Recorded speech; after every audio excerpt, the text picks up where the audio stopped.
Imagine packing up your laptop, moving to a new city, and instead of you paying rent right away, they pay you. It sounds like one of those online scams. You know, the kind promising a free iPhone if you just answer a few surveys. But this one's real. Right now, towns and states across the US are actually offering cash, sometimes tens of thousands of dollars, to people willing to move there. Yeah, America has reached the point where instead of you chasing the city dream, the cities are chasing you.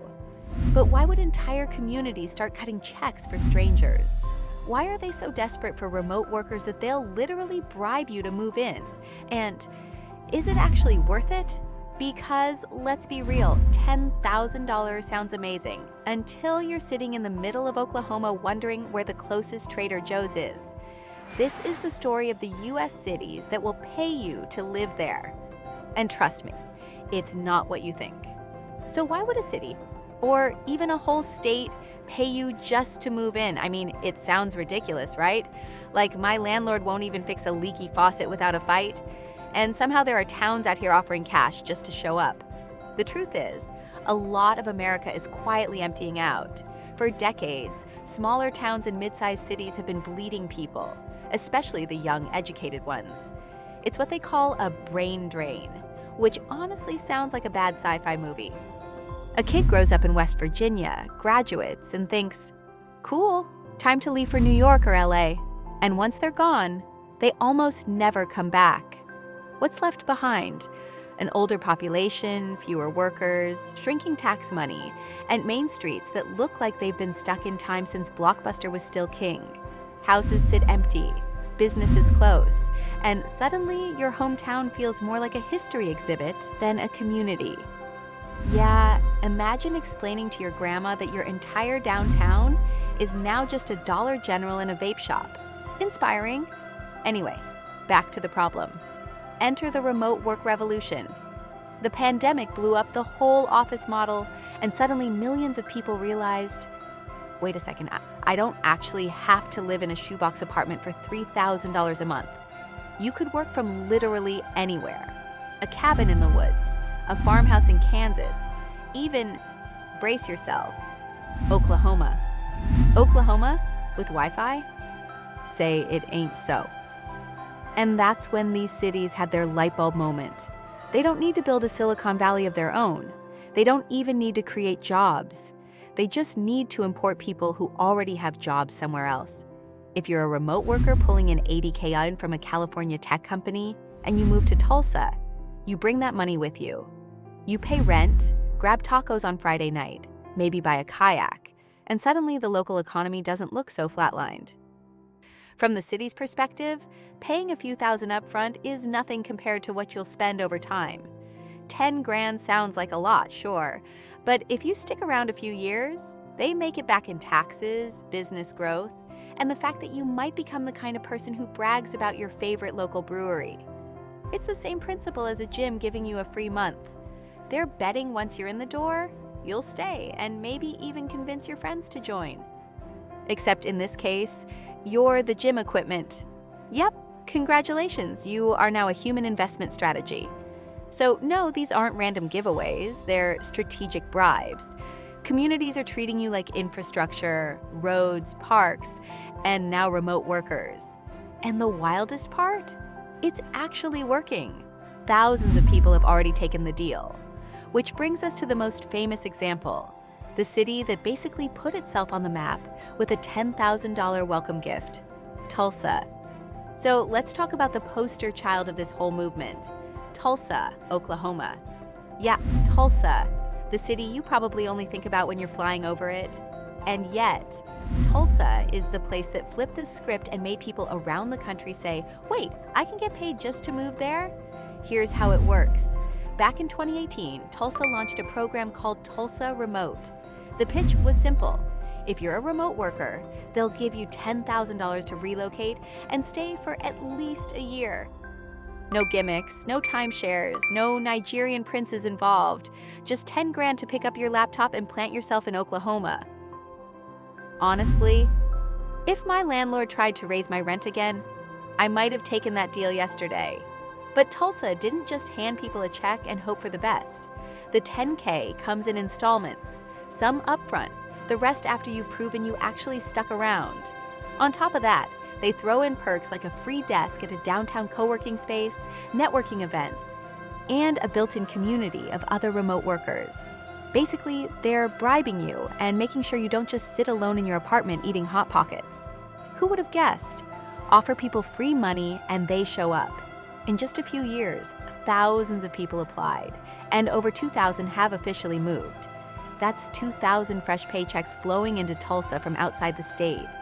Local restaurants get more customers, landlords get new tenants, and the city suddenly feels less like it's fading away. Imagine explaining to your parents, "Yeah, I moved to Tulsa because they literally paid me to." That's not a midlife crisis. That's a side quest. Of course, not everything's perfect. Tulsa is still, well, Tulsa. It's not New York, it's not LA. And if you're the kind of person who needs an artisanal oat milk latte on every corner, you might struggle. But for people who were already sick of big city prices, it's been a refreshing change. A 2-bedroom house in Tulsa might cost less than the closet you were renting in San Francisco. Add in the 10 grand on top, and suddenly the math doesn't look so bad. There's also the social side.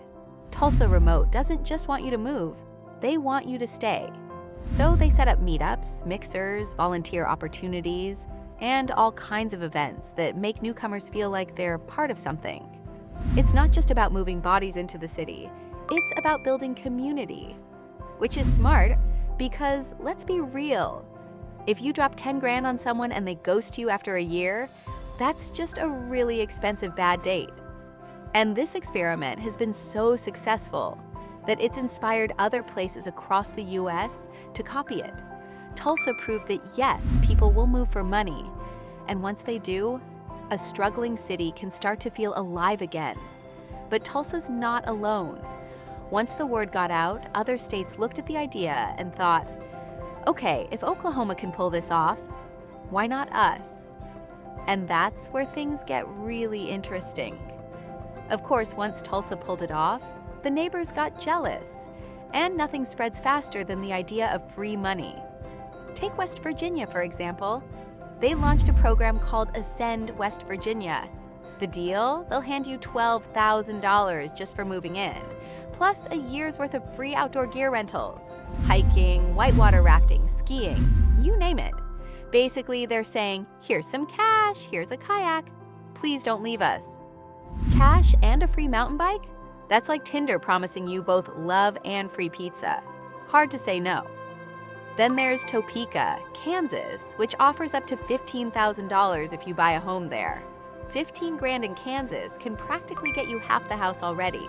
Topeka figured, hey, if we can't keep people with nightlife or beaches, maybe we can win them over with cold, hard mortgage payments. Northwest Arkansas also jumped in with a $10,000 incentive. Plus, get this, a free bike. Clearly, somewhere in America, a city planner decided the secret to attracting remote workers is bribing them with bicycles. And it doesn't stop there. Cities like Savannah, Georgia will help cover moving expenses. Vermont rolled out grants to lure remote workers into rural towns. Even little places you've never heard of are throwing money around like they're hosting their own version of The Bachelor, and the final rose is just a check. Now here's the bigger picture. These places aren't all the same. Tulsa's trying to build community in a mid-sized city. West Virginia is leaning into nature and adventure. Topeka is betting on homeowners. Arkansas is like, if you bike here, maybe you'll stay here. Each place is tailoring its offer to whatever they think will keep you around. Meanwhile, New York and LA are just sitting there charging $4 grand for a closet and wondering why everyone's leaving. And people really are leaving. The rise of remote work means workers can pick lifestyle over location. If you're tired of gridlock, sky-high rents, or landlords who think a rat infestation is just bonus roommates, the idea of swapping all that for a check and a quieter life starts sounding pretty good. Now sure, not everyone wants to trade city lights for small-town vibes, But thousands have already taken these deals, and the trend is spreading.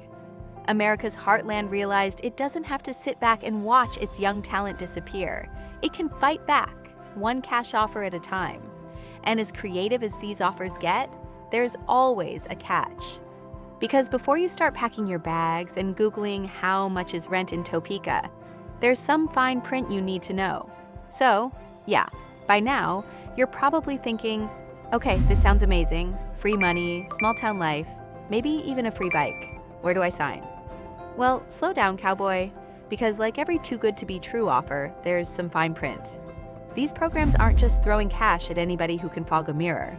They've got rules, and if you don't fit the profile, you're not getting the check. Here's the big one. You need to be a remote worker or self-employed, with your income coming from outside the state. Translation: they don't want you rolling in and grabbing a local part-time gig at Dairy Queen. They want you importing money, like some kind of walking, talking ATM. And that's the whole point. If you're making, say, $70,000 a year, working for a company in California, and you move to West Virginia, that salary suddenly becomes West Virginia money. You spend it on rent, groceries, Friday night beers, and boom, the local economy gets a boost without the state having to create new jobs. It's like an economic cheat code. On the flip side, if your only plan is to move there and look for work locally, you're not really what they're after. These places aren't paying people to shuffle around jobs. They're paying people to bring new income streams into town. Now, how do they check this? When you apply, you usually have to show proof of employment or contracts. That might mean recent pay stubs, tax returns, or client invoices. Basically, you need to prove you're not just winging it. They want people who are stable enough to actually stick around and contribute. And then there's the commitment part. Most of these programs want you to stay for at least a year. Some pay the money out in chunks, like Tulsa gives you some upfront, some along the way, and the rest once you hit that 1-year mark. If you bounce early, you're not cashing in the full amount, which, fair enough. Otherwise, people would just roll in, grab the check, and ghost like a bad Tinder date.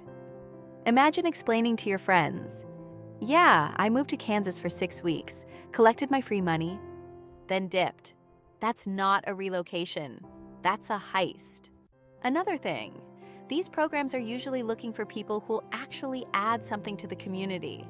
Not just pay taxes, but maybe volunteer, join local groups, or help start businesses.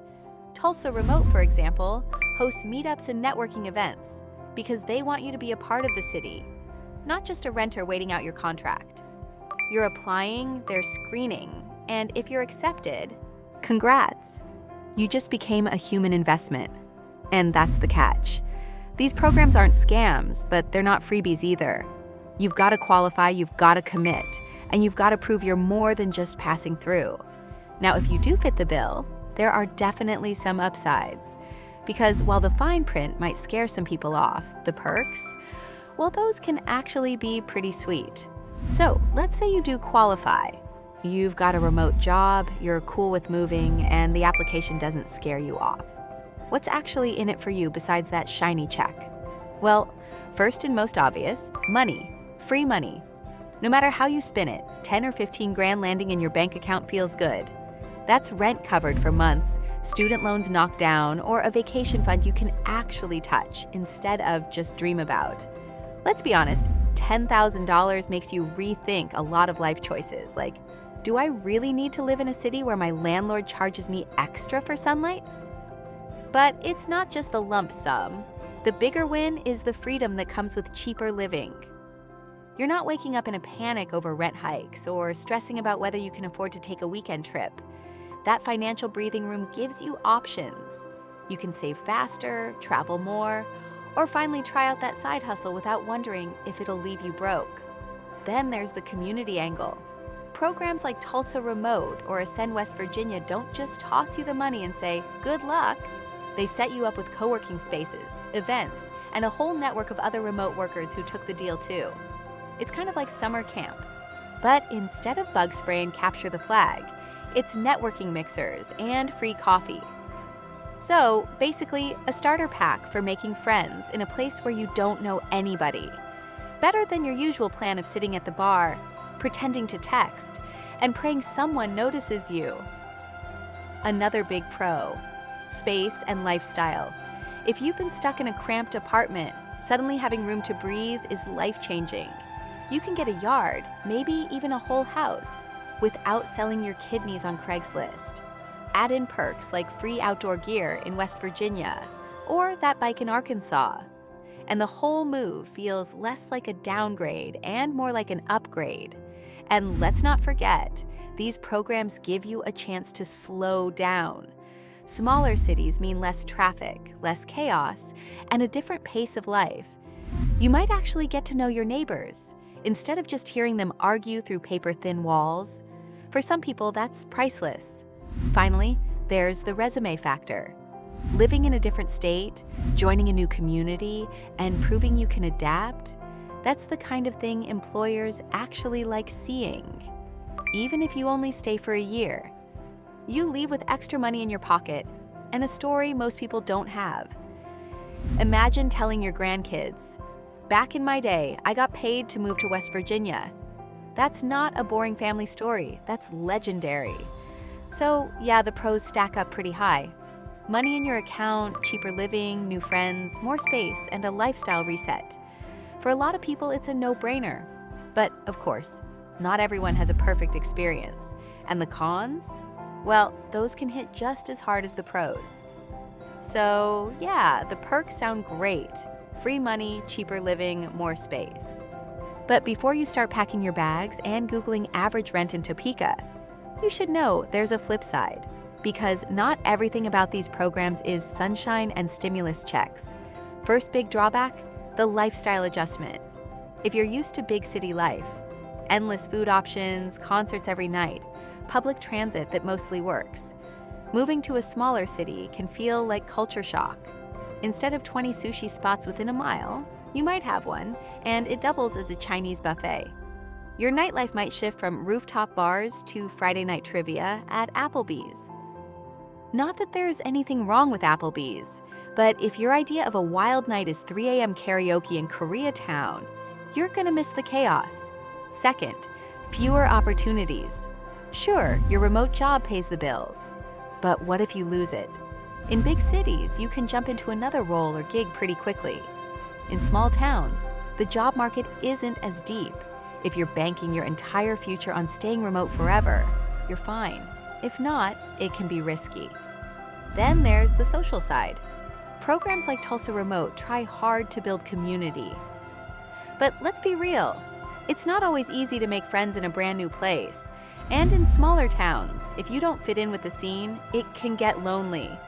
Some people show up expecting instant besties and find out it takes more work than they thought. Yeah, turns out people don't just magically line up to be your friend because you brought 10 grand to town. Wild, I know. Another drawback? Local resentment. Not everyone in these towns loves the idea of outsiders getting paid to move in. Imagine you're a lifelong local, working 2 jobs, and suddenly people from out of state are getting cash, free perks, and attention. Some communities see it as unfair, and in a few cases, there's real tension between newcomers and locals. And let's not forget limited amenities. Things you take for granted in bigger cities, specialty groceries, gyms, museums, might be few and far between. You save money, sure, but you might spend more time driving just to find decent Thai food. But hey, on the bright side, nothing builds character like a 45-minute drive for pad Thai. Finally, there's the elephant in the room. You might just hate it. No amount of free money makes up for feeling out of place. If you're miserable in a small town, the $10,000 won't magically fix that. At best, it's a cushion. At worst, it's golden handcuffs keeping you stuck for a year. So, yeah, there are drawbacks. It's not free money without trade-offs. For some people, it's a dream reset. For others, it's boredom, isolation, and a countdown until they can leave. So after all that, cash incentives, new communities, pros and cons, the million-dollar question is, well, actually the $10,000 question, is it worth it? The answer really depends on who you are. If you're someone chained to big city prices, always one rent hike away from selling plasma to make ends meet, then yeah, these programs can feel like a lifeline. 10 grand on top of a lower cost of living is the kind of reset most people dream about. Add in the extra space, the slower pace, and the chance to actually save money. And for a lot of folks, it's a no-brainer. But for others, the trade-off doesn't balance. If you thrive on the noise, the culture, the chaos of a big city, the concerts, the endless restaurants, the energy, you might feel stifled. $10,000 isn't going to replace the buzz of living in New York or LA. And if you go into it thinking it's easy money, you'll probably be disappointed when reality sets in. Because here's the thing, the money is just bait. The real question is whether you can see yourself living in these places long term. Tulsa, Topeka, West Virginia, they don't just want you for a year. They're betting that once you're there, you'll stay, you'll buy a house, you'll start a family. They're not giving you a check because they like your vibes. They're investing in you. And honestly, that's not a bad thing, because it shows something bigger happening in America. For decades, everyone believed the future was only in massive cities on the coasts. But remote work cracked that wide open. Suddenly, mid-sized cities and small towns have a fighting chance. They can compete, not with skyscrapers, but with cash, community, and quality of life. Now, will this model last forever? Maybe, maybe not. Some programs might run out of funding. Some towns might realize money alone isn't enough to keep people around. And some newcomers might just take the cash, stay a year, and bounce. But the fact that it's even happening says a lot about where we are as a country. So would you do it? Would you move to a place you've probably never thought about in your life, just for $10,000? That's the question. For some, it's the best decision they'll ever make. For others, it's a year-long experiment in homesickness. But either way, it proves one thing. In 2025, opportunity doesn't just live in the big cities anymore. Sometimes it's waiting in the places you least expect, holding a check with your name on it. So there you have it, the US cities that will literally pay you to move in. Crazy, right? If you got something out of this video, hit that like button. It really helps us out.